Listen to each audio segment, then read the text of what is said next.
Thank you for that beautiful song, and welcome all, and especially to our delegation today. I would now like to ask Knowledge Keeper Margaret Swan from the Southern Chiefs Organization to bring a land greeting to their territory and a blessing for us this morning.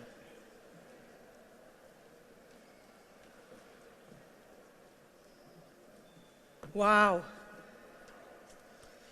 I'm very emotional because this is truly a historic event that's going to lead to our people getting help that they need to deal with past trauma from the residential schools and all those colonized systems that have done so much damage to our children and families for generations. We are now going to take over a facility that's going to help us deal with homelessness and addictions as a result of the trauma from our past. We are in the beginning stages of helping to ensure our grandchildren, our children, have a better future. Stop addictions. This is the beginning. Miigwech Kijamanatu. I'm going to say a prayer in my first language that I was almost deterred from speaking, but I still have it. Miigwech Kijamanatu, Miigwech Manatu. Kshkitwangyabin ungomamachayain. Chiwichit yang aninganishimenosek. Shkayaka aningishimenuayot. Kegoshimechagota getwat. Chinikshkitwata aninganishibamentamwat. Obimatiziniot agwakimanituagi miniguang. Miigwech Dinako gemaka nat minikniboga nukiot. Chinimenosek kinegunja shkyayak. Miigwechken dinakung wekomagi bidagoshnot metas. Munyak. Memindagong wekawi wiche guang nungoma aninge nishimenoseke anishna beonje. Just going to translate a little bit in my language. I just can't thank Creator enough for bringing us all together to help change the path of the first people of these lands and improve those lives. Thank Creator so much for the settlers, the non-Indigenous people who are joining our circle to help make a difference in the lives of future generations for our people. Miigwech, miigwech, miigwech. Thank you.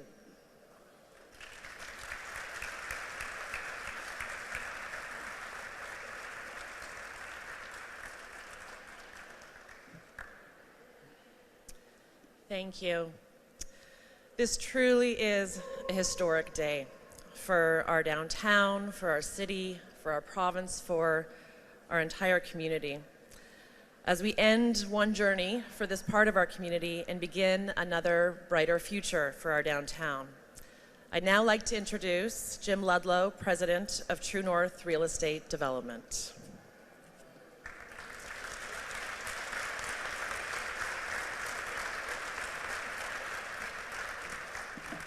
Well, thanks very much, Kate. I was sitting at the far end of the seats, and I thought I was last. Now I'm first. I'm not sure why. I thought the order of protocol, frankly, was to start federally, provincially, civically, and then us. In any event, everyone, thanks for coming this morning. We're, of course, honored and deeply grateful for the gift of the drum circle. Thank you very much to our partners at the Southern Chiefs Organization. Premier Kinew, Minister Azaguara, Minister Moses, Mayor Gillingham, Minister Vandal, Minister Smith, Grand Chief, Joey Kramer, Lynette Siragusa from Shared Health, Mike Nader from WRHA, Lynette McDonald, Indigenous Health Services, Dr. Peter McDonald, who's actually in surgery today with one of the jets from the Pan Am and the Pan Am Foundation team, all of the various medical leads, our colleagues and friends at James Richardson and Sons Limited, McGill and Toronto's Osmington Inc. and David Thompson, all of our friends and downtown neighbors, and all of our good friends in the media. And if you recall last time we were here, I said all of our good friends in the media and Bartley Kives. So good morning. Again, I know he's over there somewhere. Purpose. What is it? Well, among many of us, it is a common sentiment that we're here to put a dent in the universe. Otherwise, what is our purpose? Why are we here? Inspired to push for change, for constant improvement. Among many exceptional qualities, this is what drives our Premier, our Mayor, and our Federal Minister. Well, today, we're going to put a dent in downtown Winnipeg together. A beautiful fall morning in downtown, new redevelopment plans, a commitment to developing for today, a legacy for tomorrow, 4 levels of government showcasing a significant commitment to downtown Winnipeg and Manitoba. I think we're privileged to live in Winnipeg. This is a city of neighborhoods, of culture, of parks, of diversity and community. More than most large Canadian cities, strong community is what binds us and makes Winnipeg and its history unique. There are rough edges for sure, and dedicated and committed folks working on solutions. Another classic trademark of Winnipeg is, of course, pure perseverance, a will to win against all odds. It's been 40 years, and despite good intentions, there has been mostly decline at Portage Place, and more vacancies. A large and monolithic presence in Portage Avenue, out of touch as a retail asset, and simply out of date. Time for a massive change. So that is why we are here. The downtown alternative was not acceptable to any of us. As we all came to realize, closure and vacancy was simply not acceptable for a city of the caliber of Winnipeg. I liken all of us together in Winnipeg as one big pro sports team. Competitive, a will and desire to compete and win. Seasons are long, there are injuries, not all shifts are good, but many are. We win more games than we lose. We recruit, we grow. We are well coached and managed. That's a direct reference to our good Premier, our Mayor, and our Federal Minister. We pursue excellence and championship caliber results. So we invest, we inspire, we lead, we persevere. We are not afraid and we are honest. Winnipeg versus Halifax, Hamilton, Regina, Edmonton. As a city, we're here to innovate and win, and we know who wins those games every time. So over the past year, we have wrestled with a solution, or a fit, if you will, for Portage Place, the Bay. Square pegs and round holes, we have said, square pegs and round holes. Then it dawned on us, focus and simplicity. Make complex simple, find clarity of thinking. So at that, I called Don Solomon and Micah Thompson and Richardson's, and we had a solution. It looked like this. Today, this is their advice. We discovered that square pegs fit into square holes, and round pegs fit into round holes. So anybody needs simple solutions, call our good friends at Richardson's. On behalf of True North, and Sean Jasper, of course. On behalf of True North, our board chair, Mark Chipman, who desperately wanted to be here today, and our True North real estate partners at McGill, JRSL, and Osmington, we are very pleased to confirm that we will be purchasing the Portage Place lands and building and will commit to the Portage Place campus redevelopment plan.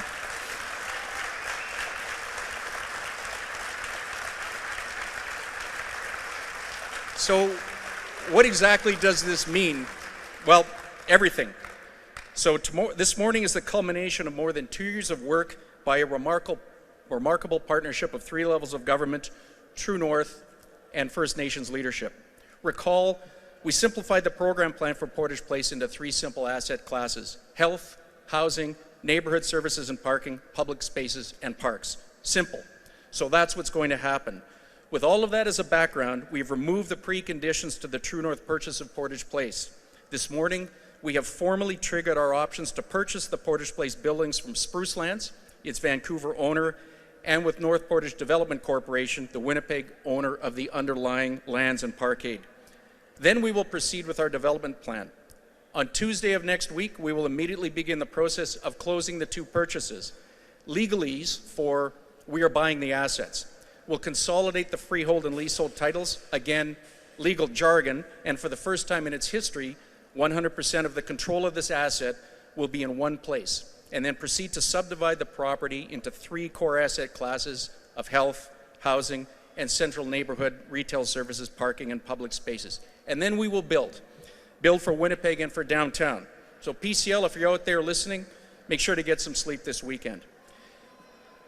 In anticipation of arriving at this day, as you might imagine, the True North teams have invested a significant amount of time and capital in pre-development, design, and construction planning, all of which will give us a big head start on the project when we take title to Portage Place.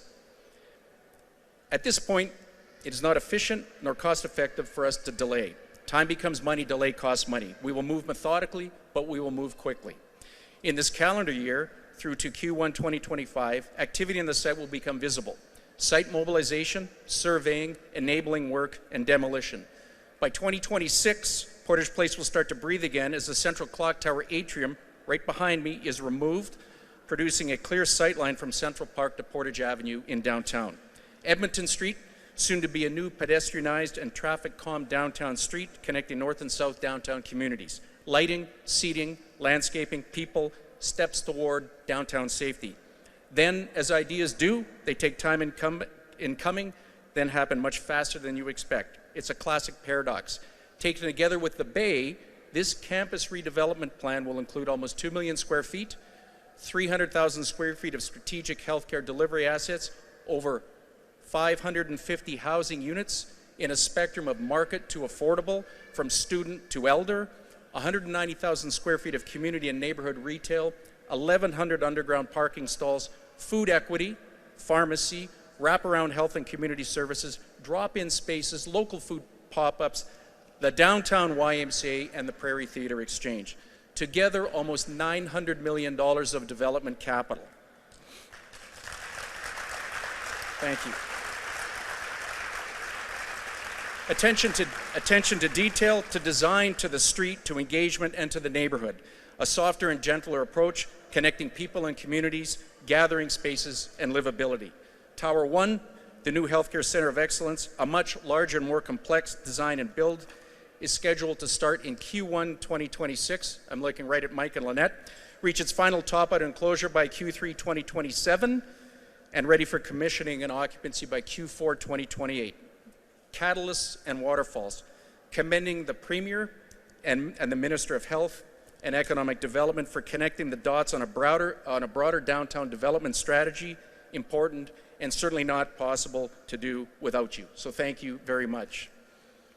This commitment then triggers a series of waterfalls moving from east to west. As you know, Tower 2, the West Pad multifamily tower, will start to take shape first in Q3 2025 with a targeted completion by Q3 2027. As you have heard, we are developing this tower in partnership with the Southern Chiefs organization in an entity that has now taken the form of a not-for-profit organization, TN SCO Housing 92 Inc. Equal ownership, equal governance. The new housing tower at Portage Place, including market and affordable housing, is a First Nations partnership with SCO. Yes, it is an NPO, and yes, all of the profits will be reinvested in the housing asset or public spaces in and around the campus. In both a thank you. In both a symbolic and very concrete example of economic reconciliation, it is a definitive step toward much-needed downtown housing. Minister Smith. We are privileged to be a part of this partnership. In the central zone which we are in, deconstruction will take place to make way for the public spaces, including Reconciliation Park and Plaza, renovations to accommodate neighborhood retail and wraparound services, and upgrading the parking facility, commencing in Q4 2026 with an end target of Q3 2028. So as you know, the journey of 1,000 miles begins with a single step. From that first single step, this project has always been a function of strong leadership, bold decisions, thinking and planning, consolidation, teamwork, legacy, civic commitment, and downtown density, a constant, unwavering eye on what can be. Perseverance, commitment, purpose, legacy, improvement, downtown, people, safety, security, and services. It's that alignment concept again. 4 levels of government: Kinew, Azaguara, Moses, Willows, Vandal, Barr, Meinecker, Bishop, Gillingham, Watt, Armbruster, Kelsey, Lewandowski, Dryburgh, Gilroy, Rollins, all of our city councilors, Daniels, Kramer, Rattray, McDonald, Leader, Siragusa, Nader, McDonald, Friesen, Clausen, Orzek, Stiver, Chechelnitsky. It is a very long list. Impossible to list you all, but thank you very much. This project will also be brought to life through exceptional teamwork in the field and collaboration between True North. Sorry, let me go back. Kinew, Azagora, Moses, Rudy. Did I miss a Sinclair? Did I get that far? Moda, Stephenson? Okay, good. So I just never want to forget anybody, especially very important people. Yeah, okay. A dedicated delivery team, ensuring that the design and construction is aligned with our shared goals of revitalizing downtown Winnipeg while setting new benchmarks in design and planning. It will also be brought to life by a steadfast commitment to Winnipeg and our community by our investment partners. Okay, the Chipman family, Thompson and Richardson families, and their senior teams, Don Solomon, Micah Thompson, Sean Jasper, Brad Peacock, Paul Beatty, Katie Hall Hirsch, Lawrence Zucker, and his team in Toronto, to whom we owe a great deal of thanks.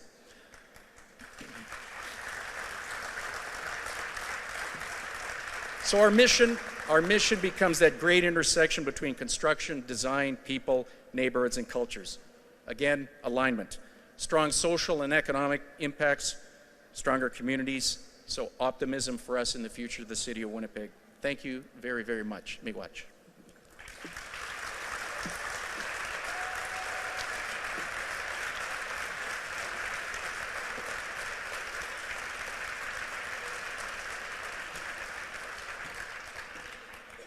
I have to say, I remember when I first heard about all of this happening, and you know, when it comes to today, you wonder if it's actually going to become a reality, and today it feels it. I'd now like to introduce Grand Chief Jerry Daniels from the Southern Chiefs Organization to come up and share a few words. Grand Chief.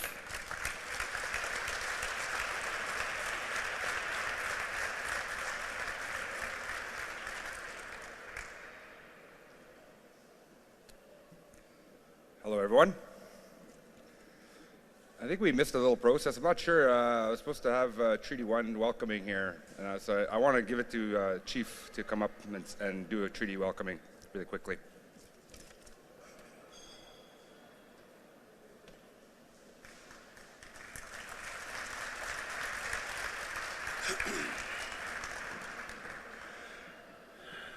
Good morning, everyone. My name is Jason Daniels from Swan Lake First Nation. First land acknowledgement, so bear with me. I'd like to take a step back for a minute here, and the land that we're on here today, is in, the history was back in 1869, the first provisional government was made, and Premier Kinew recognized L'Oreal as the first premier of Manitoba, so that has to be acknowledged as well. And then the Manitoba Act was created in 1870. So, that's part of the history as well. It was a postage stamp province. And Treaty 1, where I'm from, the Treaty 1 Nation, that was negotiated in 1871. So a little bit more history here is the Dakota people were here as well, prior to the Anishinaabe coming into this area. And then also the treaty commissioners, when they were trying to, encourage settlement further west, they stopped in western Ontario. That was going to be Treaty 1 first, but, it wasn't a very good deal. So they continued on to southern Manitoba here. So if you ever look at the boundaries of Treaty 1 and the postage stamp, it's almost very similar. And they also negotiated Treaty 2 later on in August of 1871. So I just want to acknowledge that. I know with artificial intelligence and social media, history is getting distorted here. So I just want you to really remember that, we were here at the beginning, and certain processes and situations occurred. We're still here today as, First Nations people. We've endured a lot in the last 150 years, and we're trying our best. We're trying our best to be accepted into Manitoba, into Canada, And this is a very good opportunity where Southern Chiefs organization is working with True North, community partners, as well as the federal government, the provincial government, and the municipal government, as well as our First Nation governance. So this is a very good day. My first language is English, but I know, a good day is Minogizgut. And so that's what today is. It's a beautiful day, a beautiful opportunity in those pictures and those videos. It's a beautiful time for Winnipeg and downtown. We need to bring life back to downtown, and I believe that this project will. So it's not a traditional land acknowledgement by any stretch of the means, but it comes from my heart to you. Okay? Miigwech.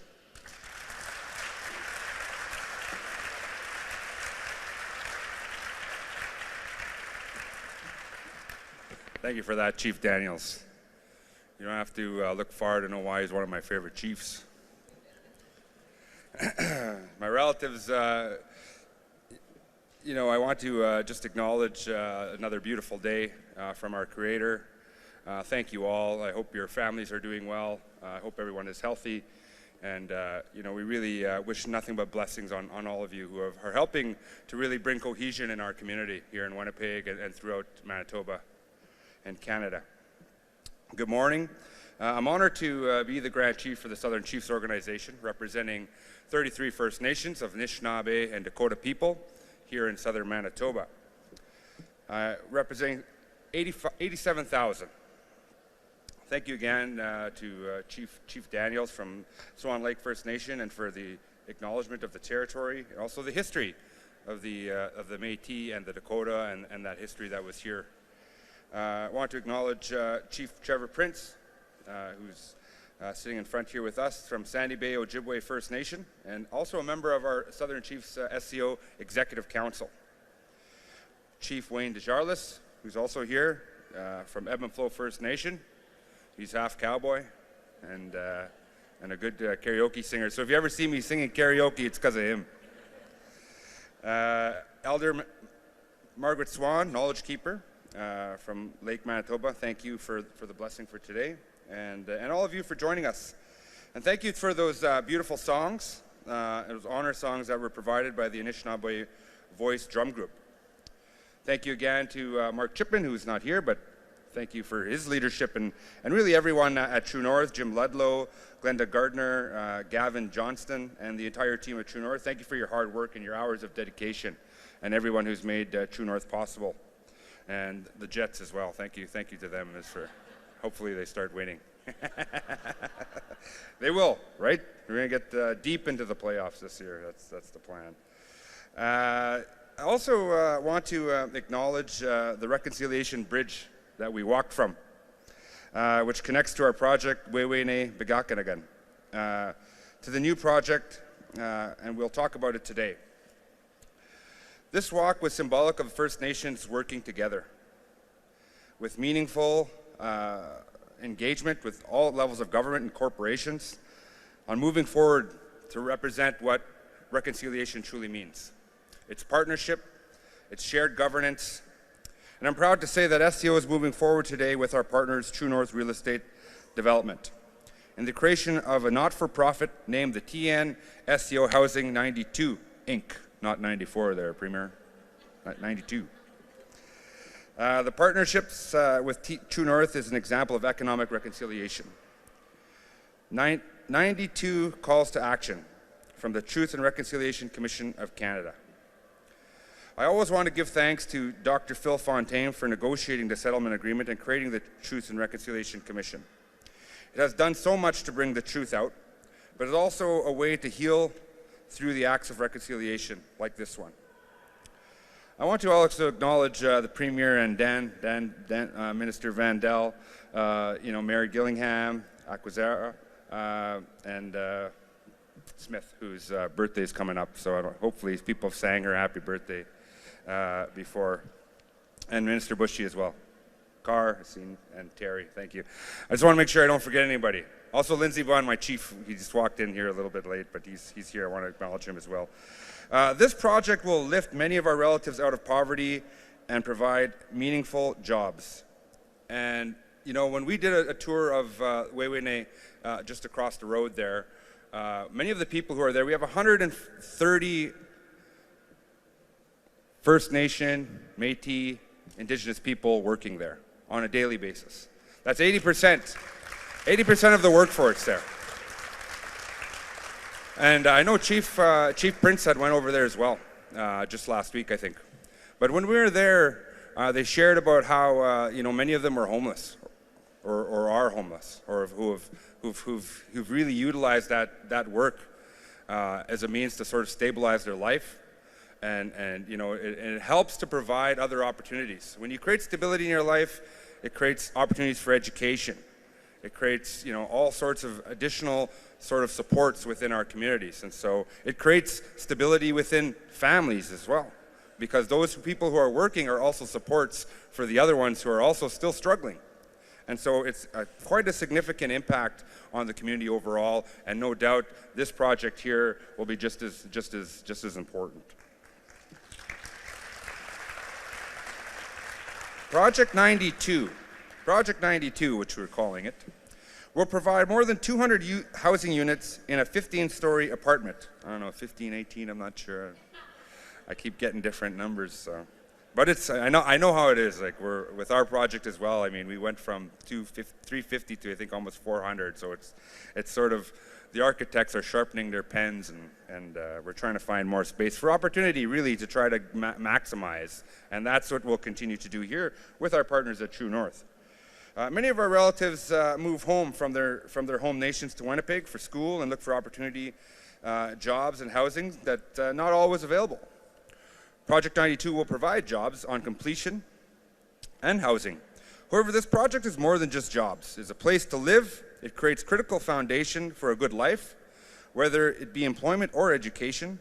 All profits will be reinvested into the property or used to build additional housing. The planned development includes access to large-scale grocery store to improve food access in the downtown core. In just 3 days, we will mark Truth and Reconciliation, the Truth and Reconciliation Day, also called Orange Shirt Day. And I wore my orange shoes to try to acknowledge it a little bit. It is my hope that all Canadians will take a time to learn of the true history of Canada and the impact of colonization. And thank you again to Chief Daniels for that history. Learn more about the trauma that the survivors had experienced and survived through, and their families and their communities. This Project 92 is just one of the calls to action which are so important to the path forward in reconciliation. Through Economic Reconciliation, Call to Action 92, First Nations will support First Nations. We will contribute to the economy here in this province and on the land known as Canada. Project 92 is a shining example of what economic reconciliation truly means, and the value of establishing First Nations partnerships. It is the gold standard for partnerships, and that is what we want to set for the rest of the country.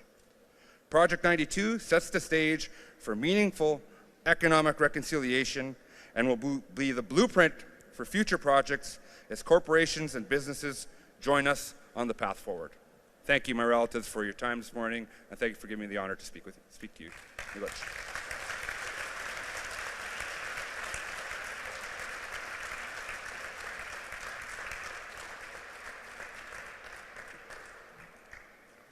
Thank you, Grand Chief.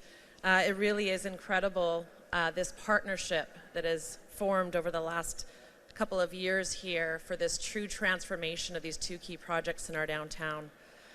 Now I'd like to introduce the Honourable Dan Vandal, Minister responsible for Prairies Can and Member of Parliament for St. Boniface St. Vital, who will be accompanied by MPs Terry Duguid and Ben Carr.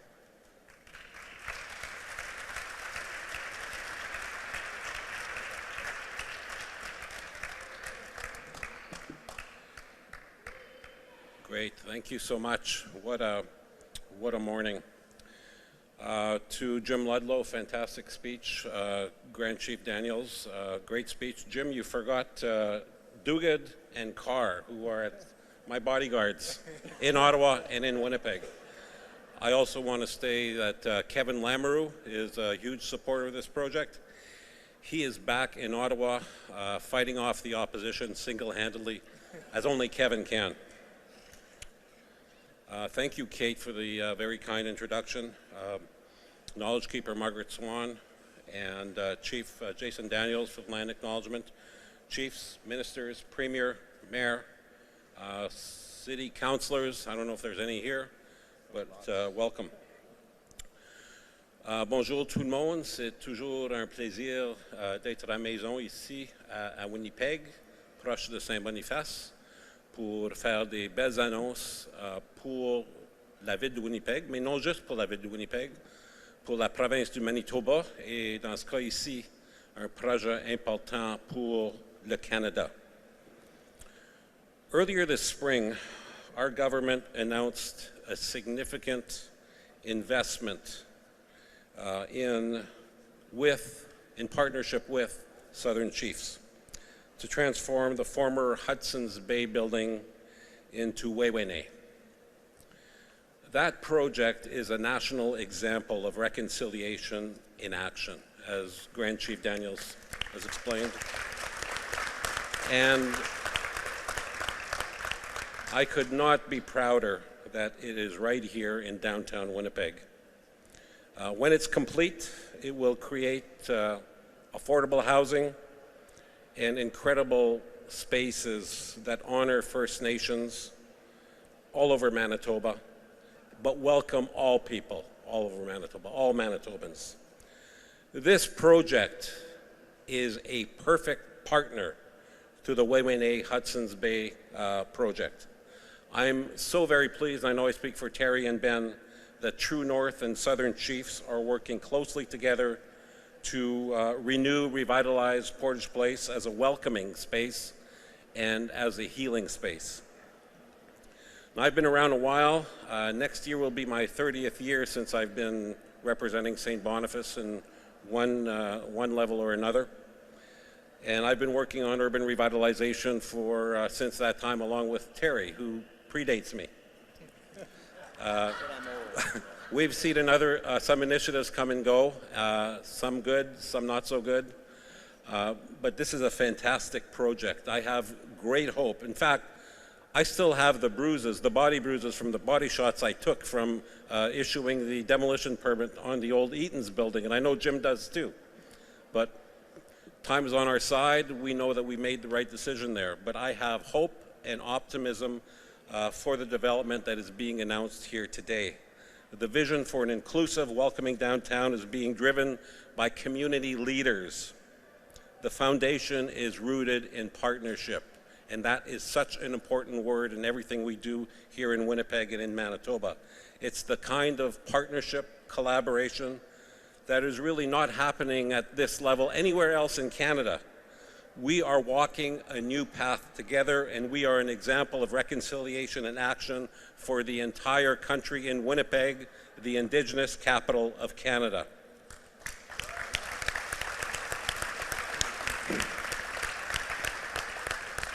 That brings us to our announcement today.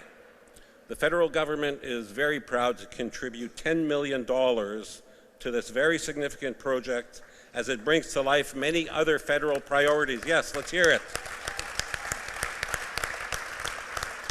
Affordable housing, reconciliation, downtown urban redevelopment, and quality health care. Our government is absolutely committed to the downtown.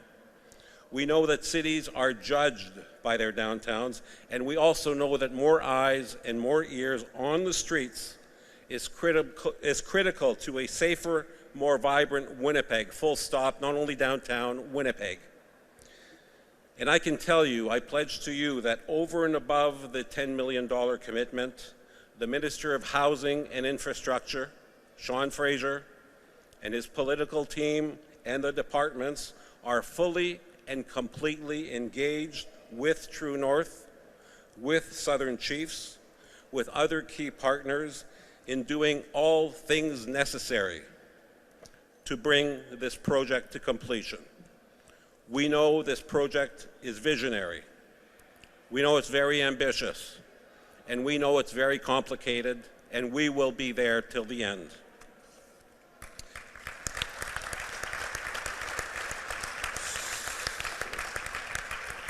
So let me close by recognizing those who are around us today.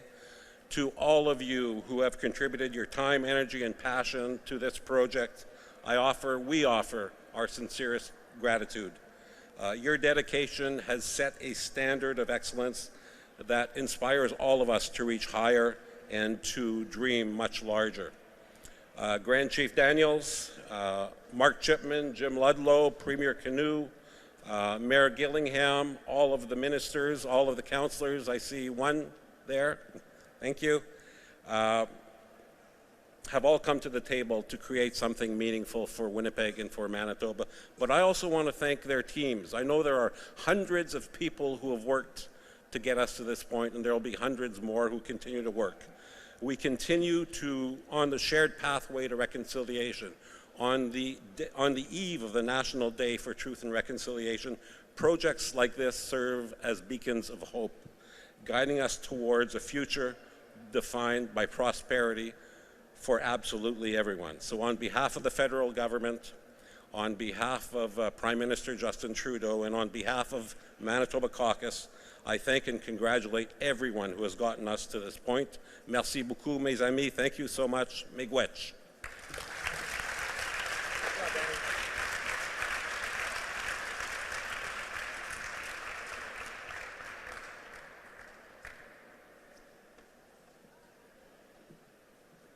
Thank you, Minister Vandal. And now I have the pleasure of introducing someone who has, and I quote, said, "Winnipeg's downtown is Manitoba's downtown." Please welcome Premier of Manitoba, the Honourable Wab Kinew.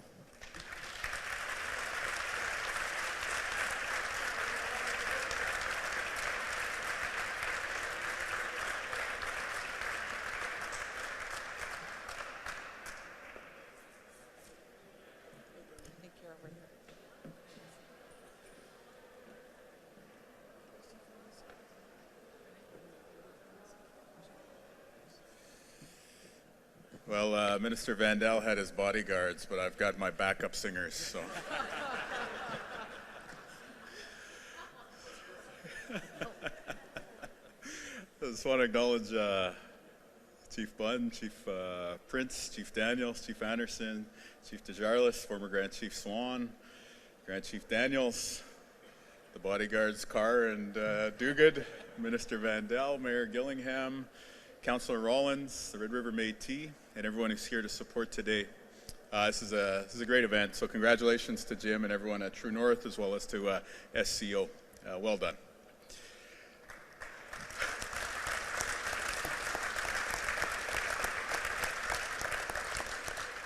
And I've had to answer this question a few times today with the shirt I'm wearing. I want to acknowledge, yes, I know that there's a football game later today. I will be at said football game. I'm sure the Grand Chief staff and the Grand Chief will be there as well. I will be wearing a Bomber shirt when I get there. But I figured for this event, I wear this shirt to honor my new landlord.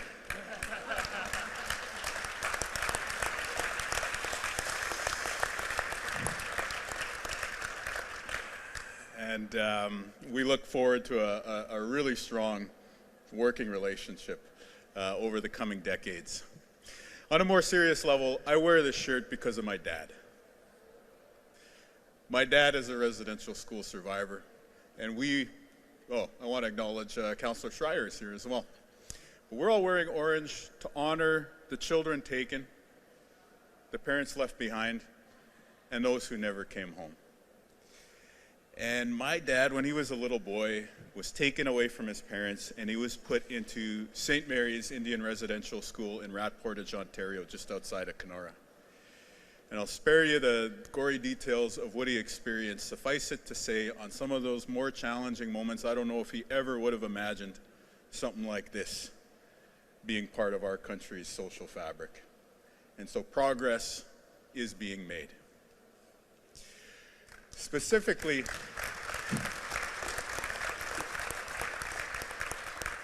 a generation ago, my dad was taken from his parents, put in a residential school, and when he was a young man, he didn't have the right to vote. A year ago next week, his son was elected to lead your provincial government.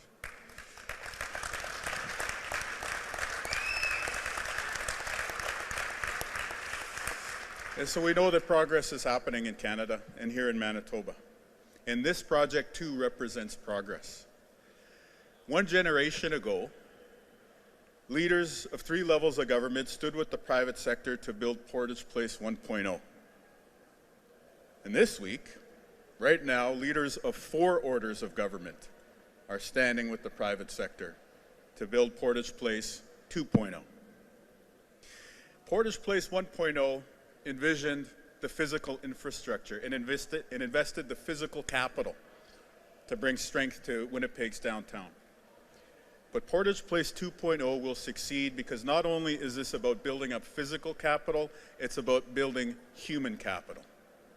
And specifically the investments in addictions medicine, the investments in primary health care, and the job opportunities that will increase people's incomes and therefore move the social determinants of health in Winnipeg's downtown to the better for generations to come are all part of what we're working on here together.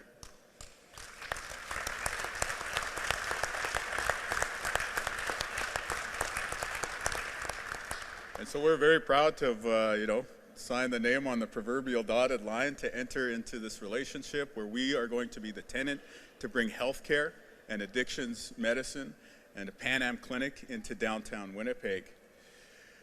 And there's a ton of work. The political staff and civil servants and the True North technical team and SCO and everybody has put into bringing us to this point today. But I also want to acknowledge the words that I said when SCO and True North entered into their partnership. And I said that we're not only committed to the building, we're committed to the area around the building.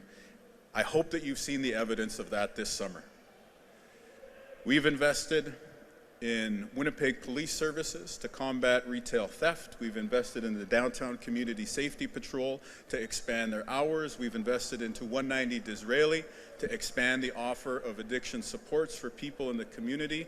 And we are investing in organizations like Sabe Peace Walkers and the front lines who are there to help our relatives off the streets. And so this overarching vision for sure sees articulation within the agreement that we're investing in today, but this is part of a 360-degree plan to help people in Winnipeg's downtown and across Manitoba.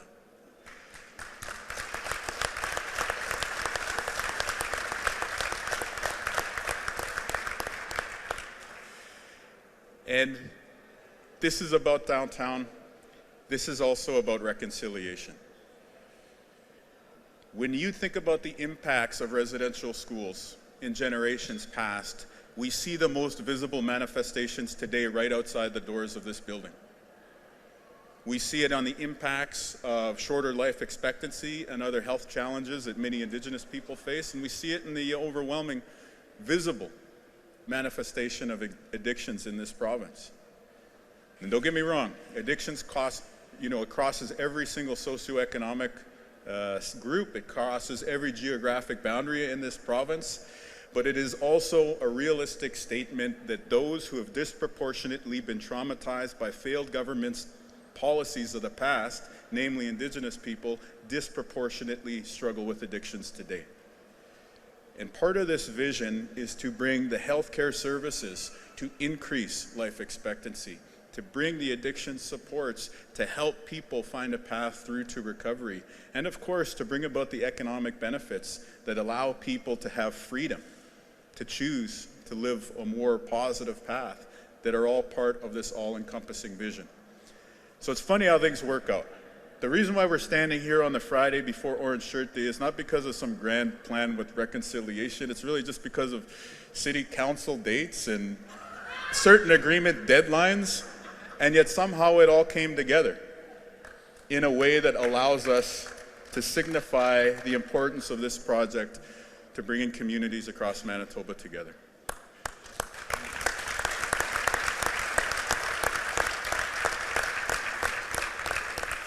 So in addition to this project, I also want to say our team is very proud that Orange Shirt Day will be a statutory holiday this Monday for the first time in Manitoba's history.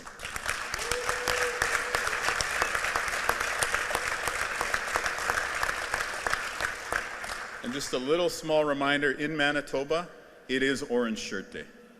The National Day for Truth and Reconciliation, that's great. That's the federal language. The law that was passed here in Manitoba, it is Orange Shirt Day, because that's the term that the survivors chose for themselves, and we're doing this for them, for the grassroots, for the people who called on this country to stand up and embark on this journey together.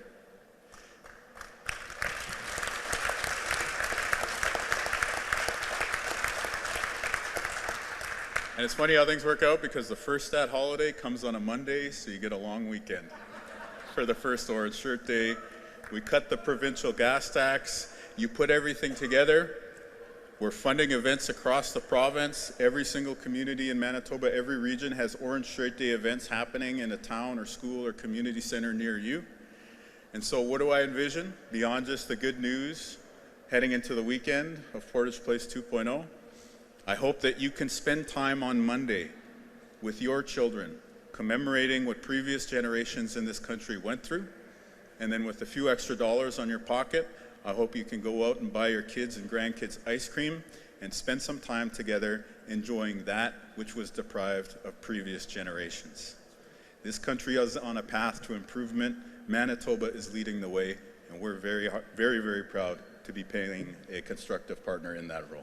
Miigwech, everybody.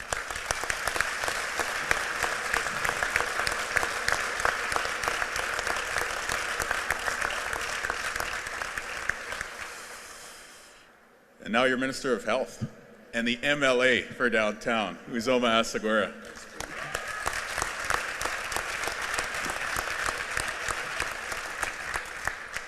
Thank you so much, Premier, and thank you everyone for being here today on such an important occasion, highlighting such fundamentally progressive, symbolic, meaningful partnerships as we move forward to really do something for downtown that benefits all of Manitoba. This announcement today really cuts to the core of why Manitoba needs progressive government. We all know the struggles of downtown. And as the Premier mentioned, we need our downtown to reflect the vibrant community that lives here. I've shared this previously. I've been connected to this community, this neighborhood downtown, for literally my entire life in some way, shape, or form. And the diversity of our province is one of our province's greatest strengths. The diversity of downtown is our greatest strength. It's home to families, seniors, young people. It's the heart of Manitoba's business sector, and I am, as the Premier said, so proud to be the MLA that represents most of downtown right here in Union Station.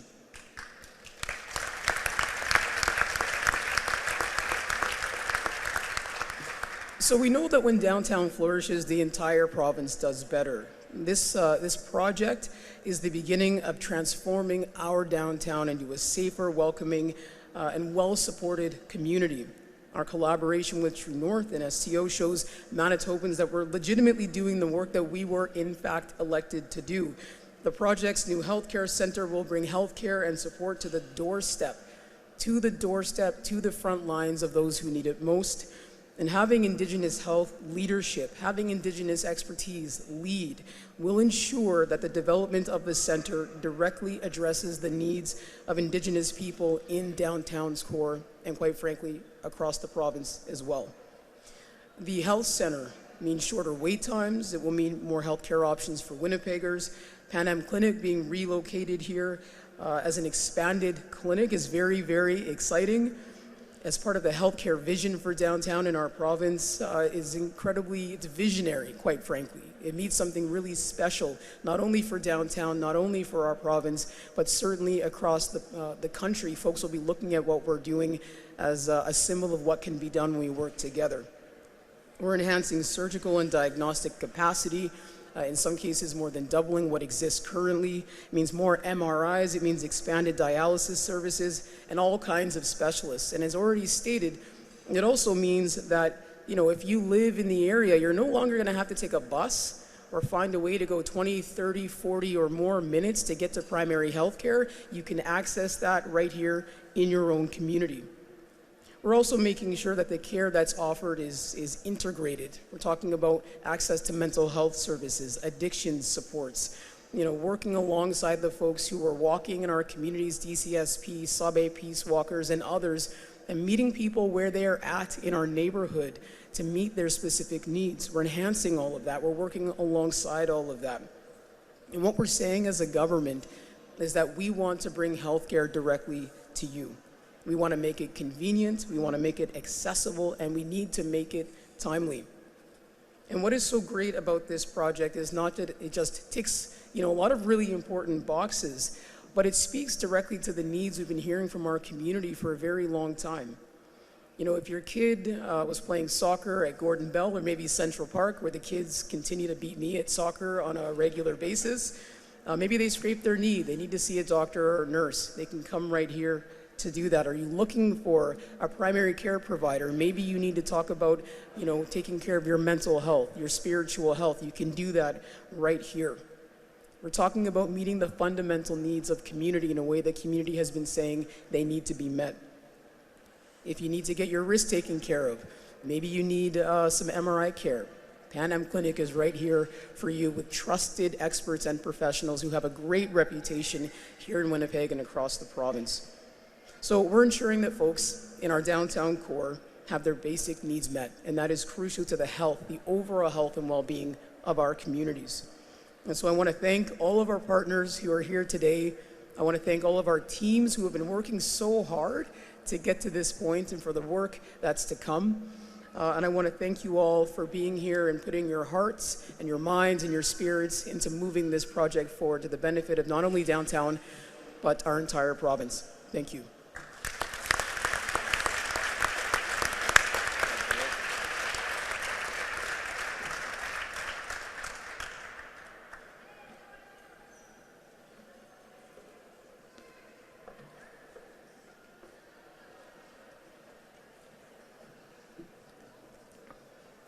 Thank you, Premier and Ministers. I don't know if anyone else is sensing a theme here. Maybe it's a team. Can't do this work alone. And on that note, I would like to introduce His Worship Mayor Gillingham and his team, Councillor Rollins and Councillor Schreiers, and any other Schreier and other councillors that may be here with us today. Mayor Gillingham.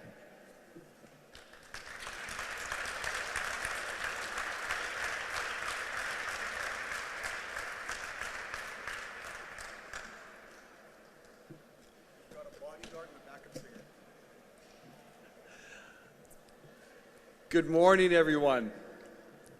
It's great to be here. I want to thank everybody for their participation so far. Knowledge Keeper Swan, thank you for your opening prayer.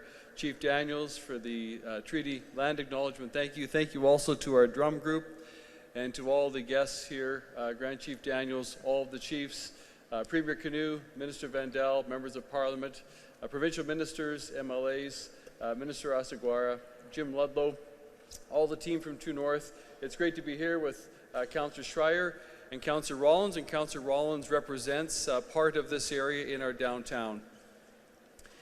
This is a great day for downtown. And because it's a great day for downtown, it's a great day for Winnipeg.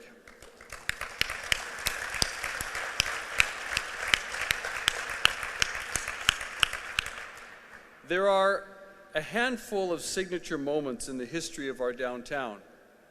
And this year, Winnipeg is celebrating our 150th anniversary.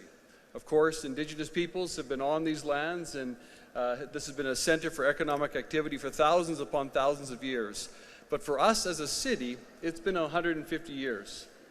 And in that 150 years, the downtown has always played a central part in our city. And there have been signature moments in the history of our downtown.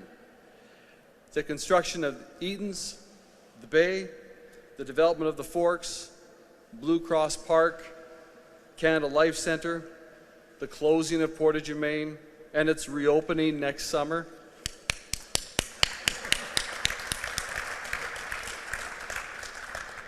Today is another signature moment for our downtown, and all of us are here to bear witness to this moment in our downtown's history. And I want to thank True North Real Estate Development and the Southern Chiefs Organization for their commitment to transforming Portage Place and revitalizing our downtown. Now, we all know that this moment didn't just happen. This moment has taken months, in fact, years of building up, discussions, dreaming, planning, coming together, working together. And so many who've spoken before me have done an excellent job of thanking all of you, many of you who are in this room that have been working on this project for months or years. And I want to acknowledge Matt Driver from the City of Winnipeg and our interim CAO, Mr. Sherwood Armbruster, and the entire team at the City of Winnipeg for all of their work as well. Thank you so much. Yesterday afternoon, yes, let's thank them for sure. Yesterday afternoon, I, along with Councillor Schreier and Councillor Rollins, had the privilege of standing alongside our other City Council colleagues in an 11-hour council meeting as we voted unanimously in favor of the City's $40 million commitment to this project.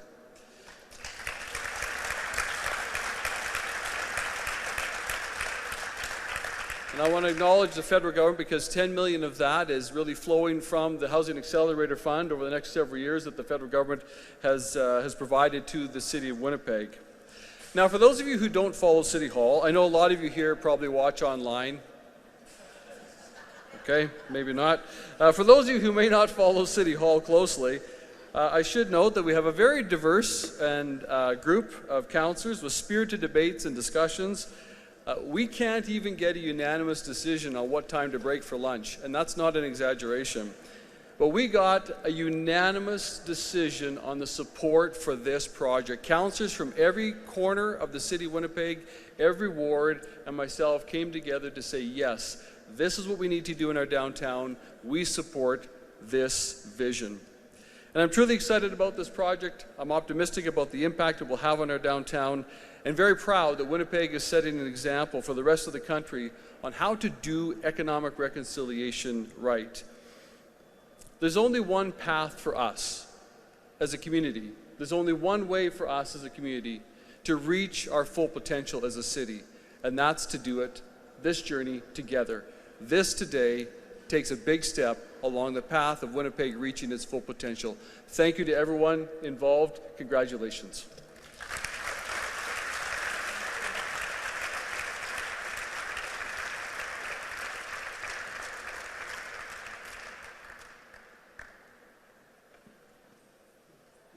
Thank you, Mayor Gillingham, and that brings us to the end of our formal program.